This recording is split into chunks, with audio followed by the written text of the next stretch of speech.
Hola, mi nombre es Alexandra Angulo y yo les voy a hablar sobre el psicoanálisis y las diferentes técnicas terapéuticas que esta corriente psicológica utiliza. Ahora bien, vamos a conocer un poco sobre qué es el psicoanálisis. El psicoanálisis, como lo venimos comentando, es una corriente psicológica la cual fue creada por Sigmund Freud en Viena, quien era un médico y neurólogo. Además de ello, centró como objetivo principal de esta corriente llevar a cabo la investigación y además de ello encontrar los tratamientos para las enfermedades mentales. Asimismo, basa su investigación o su análisis en los diferentes conflictos sexuales inconscientes que se originan en la niñez. He allí la palabra más importante y la palabra donde se fundamenta el psicoanálisis, el inconsciente. Ahora bien, ya que entendemos el inconsciente y que se nos genera la duda, hay que entender que la doctrina psicoanalítica sostiene que los impulsos instintivos son reprimidos por la conciencia y que a su vez permanecen en el inconsciente del sujeto, lo cual va generando daños al mismo. Pero bien, debemos entender que el inconsciente es algo que no se ve, es algo que no se huele, es algo que no es tangible. Es por ello que la doctrina psicoanalítica busca llegar a él a través de las diferentes técnicas terapéuticas.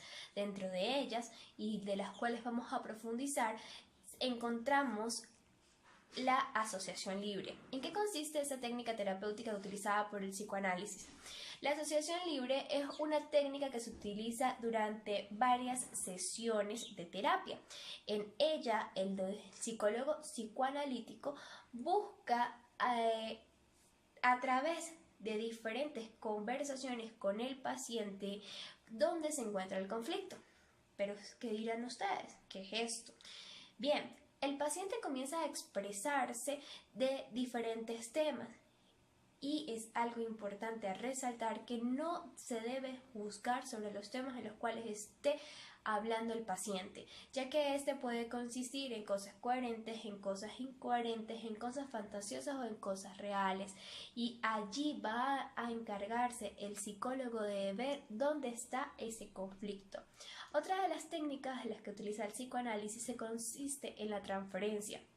La transferencia, como su nombre lo indica, es la transferencia de esos sentimientos o de esas personas importantes que tiene el paciente frente a su psicólogo. Es decir, él transfiere esos sentimientos, emociones o vivencias hacia el psicólogo, y es allí el papel fundamental del psicoanalítico de poder realizar la terapia y notar cuándo están en transferencia este tipo de emociones. Otra de las terapias y de las cuales defiende muchísimo más el psicoanálisis es la interpretación de los sueños. ¿Por qué?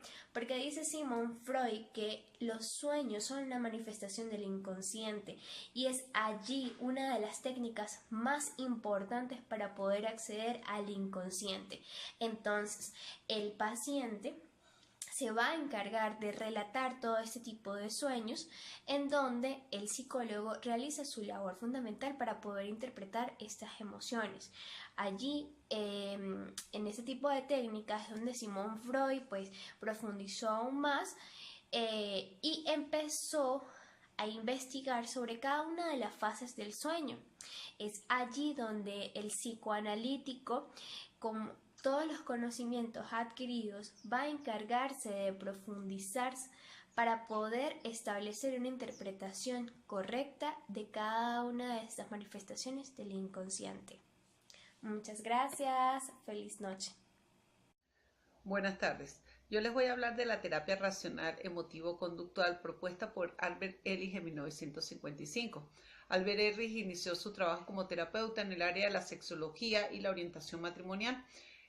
Sus trabajos en inicio se dieron en base al modelo de psicoanálisis. Sin embargo, hizo estudios en psicología clínica posteriormente en busca de eso que él consideraba que faltaba para el tratamiento de sus clientes. Posteriormente fue defensor de la terapia cognitivo-conductual, pero incluyó un aspecto a este tipo de terapias que era el aspecto emocional, creando así la terapia racional emotivo-conductual. Las técnicas que propongo para esta actividad son tres: dos técnicas de tipo conductual y una técnica de tipo emocional. La primera técnica de tipo conductual es la llamada tarea. Desde el punto de vista de la terapia racional emotivo-conductual, el terapeuta envía de tarea aquella creencia irracional que fue trabajada dentro del setting terapéutico, de forma tal que cuando el cliente esté en su diario vivir y se le presente una situación que genere esa creencia irracional, él la refute y vaya haciendo como una lista donde está el acontecimiento que genera la creencia irracional y la forma en que él lo refuta. La otra técnica de tipo conductual es la llamada bibliotecaria. En la bibliotecaria, el terapeuta le da al cliente o paciente, bien sea un libro, un artículo, un resumen, de forma tal que el cliente lo estudie y donde se enfoque precisamente esa creencia irracional para luego ser discutida en el setting terapéutico. Y finalmente, la terapia que voy a hablar es la terapia emocional llamada la ley del ejercicio de la vergüenza. Ejemplo de ello es una persona que tiene miedo a estar ante el público. Se le invita a ir a un autobús, pararse al frente y pedir la hora en voz alta a todos los que estén dentro del autobús. Posterior a ello, pues va a ser un reconocimiento de sus emociones, las emociones generadas y cuál fue la creencia irracional que pasó por su mente que hizo que se generara esa emoción. Esto es lo que llaman la ley del ejercicio de la vergüenza.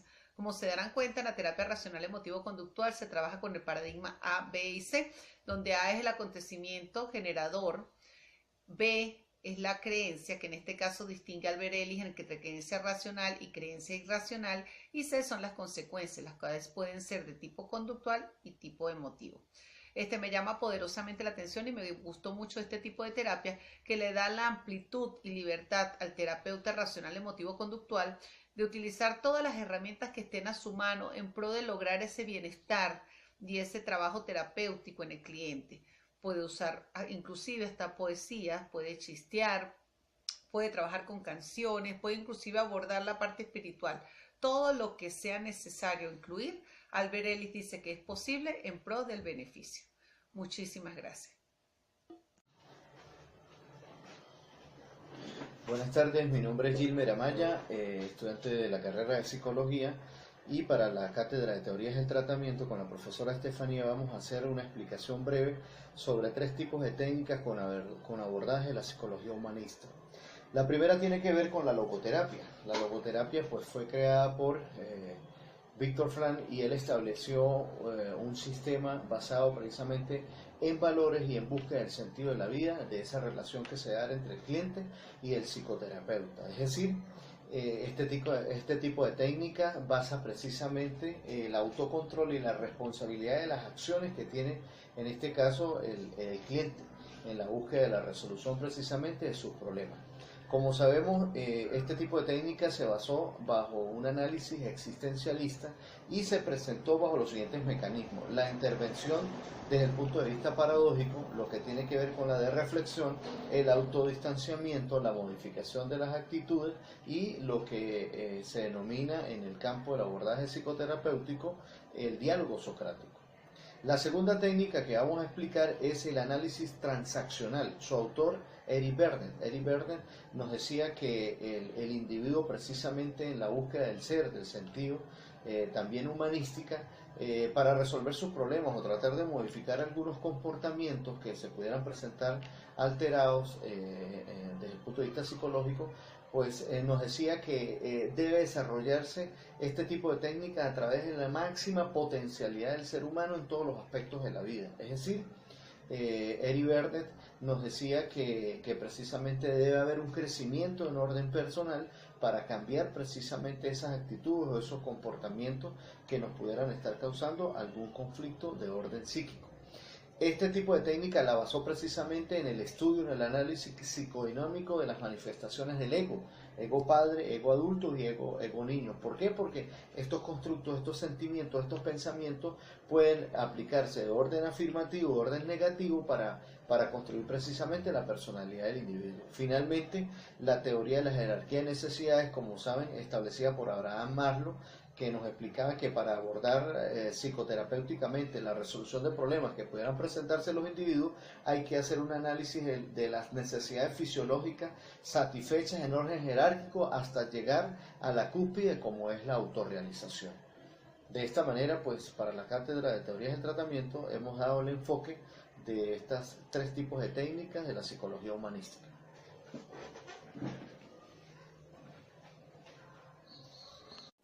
Buenas tardes, mi nombre es Jenny Zambrano, estudiante de psicología de la UBA. En esta ocasión vamos a hablarles sobre la psicoterapia gestáltica, la cual fue creada por Fritz Perls. Es un organismo considerado como una unidad que se interrelaciona con el medio ambiente y que están en una constante retroalimentación. Para la psicoterapia gestáltica puede describir una persona normal, aquella que tiene capacidad de satisfacer sus necesidades según los obstáculos que se le presenten en su entorno. Es importante destacar que la psicoterapia gestáltica se ve el aquí y el ahora. Se engloba todas las partes de forma unificada y de forma global. Esto quiere decir que se ve el presente, no el pasado ni el futuro. Entre las técnicas gestálicas van dirigidas en el momento presente, el cual estimulan la expresión libre de pensamiento, la exploración, los estímulos, la experimentación y la exploración. Entre estas técnicas podemos destacar las técnicas expresivas, en el cual se utiliza la silla vacía, que es muy utilizada para esta técnica.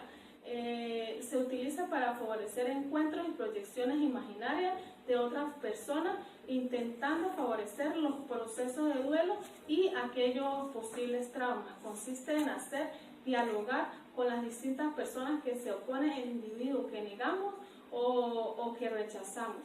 También puede desarrollarse el diálogo entre el paciente y alguna persona que es significativa para él. Para este medio, la persona va adquiriendo habilidades de no solo la reincorporación para partes suyas, sino también proyectándose a otros.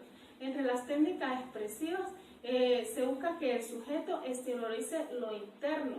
Esto se basa en tres cosas, como es la expresión, expresar lo no expresado, maximizar la expresión, dándole al sujeto un contexto no estructurado para que se confronte consigo mismo y pedir al cliente que exprese lo que está sintiendo. Entre las técnicas integrativas, otra de las técnicas de la Gestalt, se busca con esta técnica que el sujeto incorpore o reintegra a su personalidad las partes alienadas o sus hoyos, aunque aquí se hace más énfasis en la incorporación integrativa. Entre esta técnica se puede utilizar la asimilación de proyecciones. Se busca aquí que el sujeto reconozca como propias las proyecciones que emite. Para ello se puede pedir que haga cuenta que ve lo proyectado. Es importante recordar que estos procedimientos o técnicas son solo técnicas para lograr los objetivos, ya que el paciente tiene que comprender o enfrentar lo que está viviendo, no enfocarse en por qué sucedieron estos eventos o por qué se están dando estas cosas. Muchísimas gracias, espero que sea de su agrado esta intervención. Gracias por su atención. A continuación, explicaré algunas técnicas de psicoterapia conductual. La primera de ellas es la técnica de extinción.